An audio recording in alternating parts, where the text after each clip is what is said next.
Sayın Atavatan YouTube kanalımızın izleyenleri, sizleri Türkmenistan gündemi haber bültenimizde hoş gördük. Bültenimizdeki haber başlıkları: Türkiye, Türkmen gazı için işbirliğine hazır.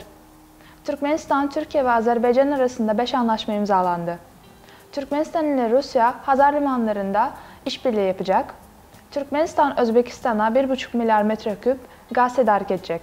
Türkiye, Türkmen gazı için işbirliğine hazır. Türkmenistan'da gerçekleştirilen Türkiye-Azerbaycan-Türkmenistan Devlet Başkanları 1. Zirvesi kapsamında enerji ve ulaştırma alanlarındaki işbirliği ön plana çıktı. Türkiye Cumhurbaşkanı Recep Tayyip Erdoğan, Türkmenistan'daki zirvede gaz konusundaki işbirliği ile ilgili Türkmen doğalgazının da batı pazarlarına aynı şekilde nakline yönelik çalışmalara artık başlamamız gerekiyor. Hazar'daki dostluk sahasında da Türkmen ve Azerbaycanlı kardeşlerimizle işbirliğine hazırız açıklamasında bulunmuştu. Dışişleri Bakanı Mevlüt Çavuşoğlu da Türkmenistan doğalgazının 3 ülkenin yararına olacak şekilde ortak adımlar atmaya hazır olduklarını belirterek bu konuda bir çalışma grubu oluşturma kararı aldıklarını söyledi. Bakan Çavuşoğlu, üçlü zirve sonrasında Türkmenistan ve Azerbaycan meslektaşları ile basın toplantısı düzenledi. Basın toplantısının ardından Türk ve Azeri basınla konuşan Çavuşoğlu, Türkmenistan gazının Türkiye'ye gelmesi için önce Azerbaycan'a gelmesi gerektiğinin altını çizdi. Atavatan Türkmenistan dergisinin hazır bulunduğu basın toplantısında Bakan Çavuşoğlu, Avaza'daki üçlü Dışişleri ve Enerji Bakanları görüşmelerinde Türkmen gazının Türkiye'ye taşınması konusunu görüştüklerini belirtti. Bu bağlamda üç ülke arasında bir çalışma grubunun oluşturulmasına yönelik alınan kararın devlet başkanları tarafından desteklendiğini belirtti. Türkmenistan, Türkiye ve Azerbaycan arasında 5 anlaşma imzalandı. Türkmenistan'da yapılan Türkiye-Azerbaycan-Türkmenistan Devlet Başkanları 1. Zirvesi kapsamında Türkiye, Türkmenistan ve Azerbaycan arasında 5 anlaşma imzalandı. Türkmenistan Devlet Başkanı Serdar Berdimuhamedov, Türkiye Cumhurbaşkanı Recep Tayyip Erdoğan ve Azerbaycan Cumhurbaşkanı İlham Aliyev'in huzurunda Avaza Kongre Merkezi'nde gerçekleşen törende ticaret, bilim, eğitim, kültür, gümrük, enerji ve ulaştırma alanlarındaki anlaşmaları imza atıldı. Bu kapsamda üç ülke arasında ticari ve ekonomik işbirliğine dair anlaşmaya Ticaret Bakanı Mehmet Muş, Azerbaycan Dışişleri Bakanı Ceyhun Bayramov ve Türkmenistan Bakanlar Kurulu Başkan Yardımcısı Batır Atayev imza attı.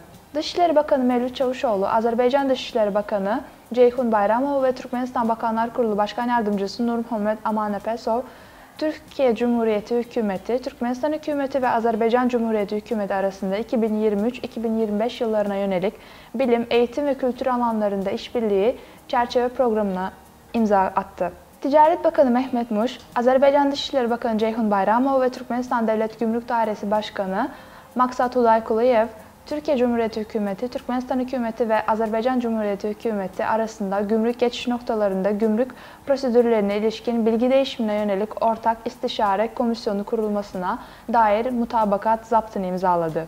Enerji ve Tabii Kaynaklar Bakanı Fatih Dönmez, Azerbaycan Enerji Bakanı Pervez Şahbazov, Türkmen Gaz Devlet Şirketi Başkanı Batır Amanov, Türkiye Cumhuriyeti Hükümeti, Türkmenistan Hükümeti ve Azerbaycan Cumhuriyeti Hükümeti arasında enerji alanında işbirliğinin geliştirilmesine dair mutabakat zaptına imza attı. Türkiye Cumhuriyeti Hükümeti, Türkmenistan Hükümeti ve Azerbaycan Hükümeti arasında ulaştırma alanında işbirliğinin daha fazla geliştirilmesine ilişkin mutabakat zaptına Ulaştırma ve Altyapı Bakanı Adil Karaismailoğlu, Azerbaycan Dijital Gelişim ve Ulaştırma Bakanı Reşat Nebiyev ve Türkmenistan Ulaştırma ve Komünikasyon Ajansı Başkanı Mehmet Han Çakiyev imzaladı.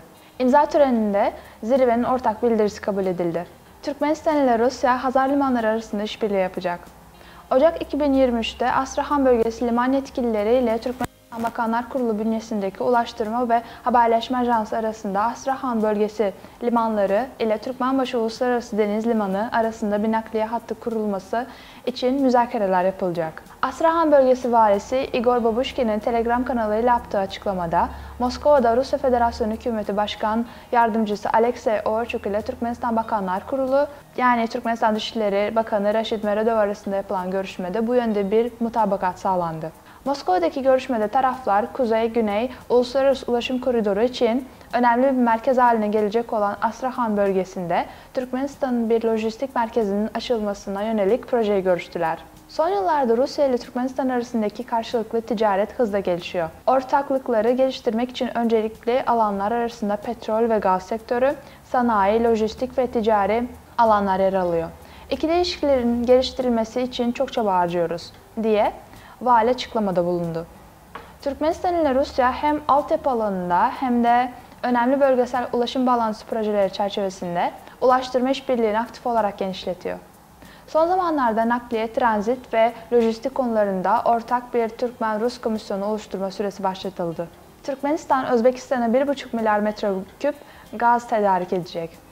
Türkmenistan ile Özbekistan 1,5 milyar metreküp gaz tedarik etme konusunda anlaştı. Özbekistan Cumhurbaşkanlığı İdaresi Başkanı Sardar Umurzakov Aşgabat'ı ziyaret etti.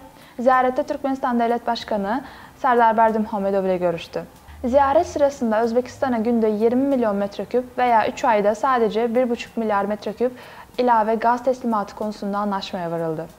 Özbekistan ve Türkmenistan ilgili bir sözleşme imzaladı. Türkmenistan'dan gelen bu gaz tedariki, kışın Özbekistan'da ortaya çıkan gaz sorununun çözüme kavuşturulmasına imkan sağlayacak. Sayın Ataatan YouTube kanalımızın seyircileri, Türkmenistan ile ilgili Türkçe haberlerimizi ataatanturkmenistan.com sitemizden takip edebilirsiniz. Haberlerimizi haber sitemizin Türkçe bölümünde yayınlıyoruz.